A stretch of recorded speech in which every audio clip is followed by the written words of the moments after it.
Welcome to the Besht Blast. We're here. We're going to explore lesson 155, Kuf Nun Hey in the Kesser Shem Tov. And yeah, very excited.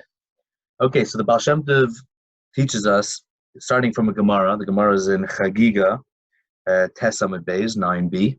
And he says, V'shavtem Marisam bein Tzadik l'Rasha, bein Ovid l'Hashem l'Asher le'avadai.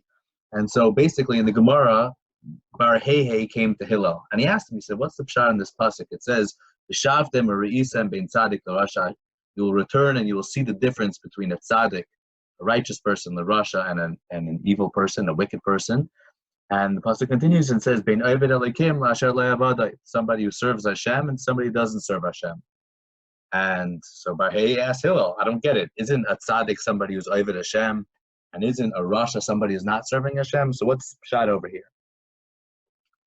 And so Hillel answers him, and he says, well, I'll tell you what. You know what the difference is between avadai and le'avadai is that the Gemara, Hillel says they're both considered righteous. They're both doing the right thing. However, there's no comparison to somebody who learns Torah 100 times, somebody who learns and reviews it 101 times. So Bar Hey in the Gemara looks up and says, really? Because of one time that's going to take a person from being called not serving God, a le'avadai, to becoming somebody who's avadai, somebody who's truly serving Hashem? And so Hillel says, yes, learn it out from a shuk of donkeys.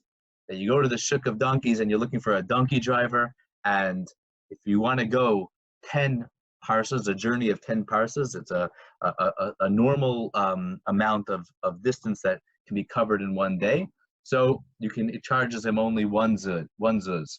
But if you want to go 11 parsas, you want to travel a distance that's a little bit further, so it costs 2 zuz. So the Mefarshim over there explain like what's going on over here in this Gemara. So they explain that the Indian is that the difference between 100 and 101 times of the Kabbalah, it's different, going from different shemos of different angels, going from the level of Shikha to a level of Zikaron, and the hidden letters of Moshe. If you spell out Mem, so it's Mem Mem, and Shin is Shin Yud Nun, and Hey is Hey Aleph. So you take those hidden letters, it spells out 101, etc. There's a lot of deep concepts in this. But on a more basic level, what's going on is that 10 parsas, the mashal that Hillel is using is a measure of 10 parsas, is a normal amount. But if you want to know how you're going to really serve Hashem, it's when we go beyond the normal measure, when we can step beyond the regular distance. And so too, a donkey driver as well, meaning when he has to go beyond the normal distance and he has to push himself beyond the normal amount. So he's going to charge you a whole bunch more. It's going to cost 2 zuz, not just 1 zuz plus a little bit more. And so too, in being Ovid Hashem and serving Hashem and learning Torah and in making ourselves the best person we can be, it really comes from taking that little bit step, that one step more beyond our comfort level, beyond where we're at, and be able to say, Hashem, I really want this. I want it so deeply. I really want to connect to you. So that's the Pashup Shad of the Gemara. The Baal Shem Tov, when he takes us in, and so he says, it's an interesting Gemara, but so even going beyond the Pashup Shad of going beyond the level, he says, B'kasha, it's weird, because you're Chaser Echa, because you're missing that one, and it's still a question, because you're missing that last one between 100 and 101, you're going to call the guy a Loy Ovid, you're going to call the guy a Rasha? So the Baal Shem Tov says, let's look, I'll give you a little mashal. So in Siman Lamed, in lesson 30 in the Kesser Shem Tov, the Baal Shem Tov opens up the Tehillim in Shir Amalas B'Shuv Hashem and Shiva Tzion in Tehillim 127, and he looks at the pasuk. He says the pasuk says Halach Yelechu V'Achai Noisei Meshech Hazara V'Yave Berina Noisei Alamaisa. So the general translation is the one who's walking and crying as he's planting the seed. He's going to get an incredible sack filled. Meshach Hazara, a sack filled with lots of grain. Vayave Berina, and he's going to come home in happiness, carrying Noisei Alamaisa, carrying the sheaves. Now the interesting thing is that Meshach Hazara is speaking of an abundance of grain. Carrying home Alamaisa sounds like a much smaller amount. So the Baal Shem Tov says that there's 2 types of serving Hashem. There's one person who's serving Hashem, and as he's going, he doesn't know what's going to be. he says, Hashem, I don't know where I'm at. I don't know if I'm 100% correct, and it's hard for me, and I'm struggling with this. And he's crying, and he says that person, Gevalt, Hashem is going to give him Meshech Hazara, an incredible abundance of grain.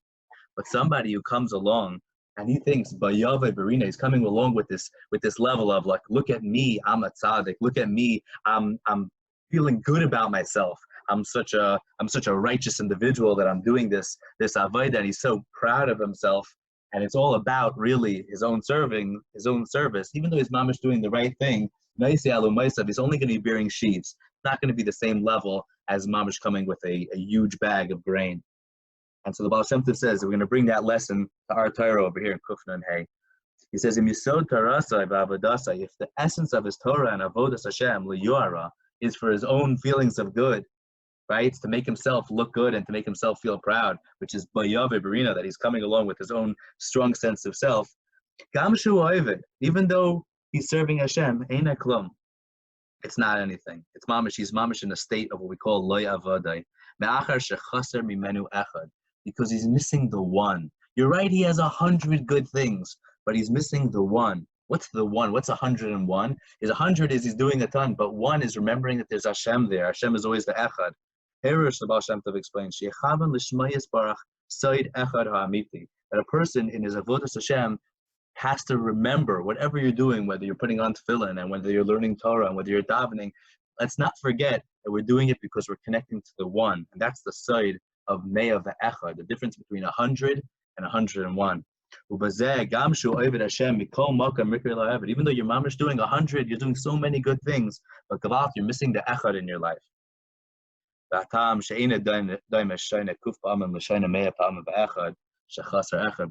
is no comparison to somebody whose mamish missing that one. So I bless us all that we should mamish be able to remember that one. Whatever avodah we're doing, whenever we're serving Hashem, when we're getting ready for Shabbos, when we're learning Torah, just don't forget the one. This is mamish Baal Shem Tov. So many places he speaks about this concept of the one, never forgetting the one. In lesson 16 in Kesser Shem Tov, he also references this. It says Kol ha'osem mitzvah achas, right? Somebody who does one mitzvah, metivin lai, and there's a whole list of things that the Mishnah says, and says what? How could it be one mitzvah? It's not that he's doing one mitzvah. He's doing mitzvah achas. He's connecting it always with the one, and this is why when we talk about the negative things that you're not allowed to do on Shabbos, it's not called 39 malachas. It's called arboim chaser achas, because your mom is missing the one. You're doing all the things. You're doing all the things on Shabbos. But your mom is your chaser achas. So, Bezrat Hashem, we should be blessed to constantly bring in that echad, the achas. Just remember the one, that all of our focus and all of our toil and all of our avoda should mamish be to honor Hashem, to honor the one, and to be connected to the one.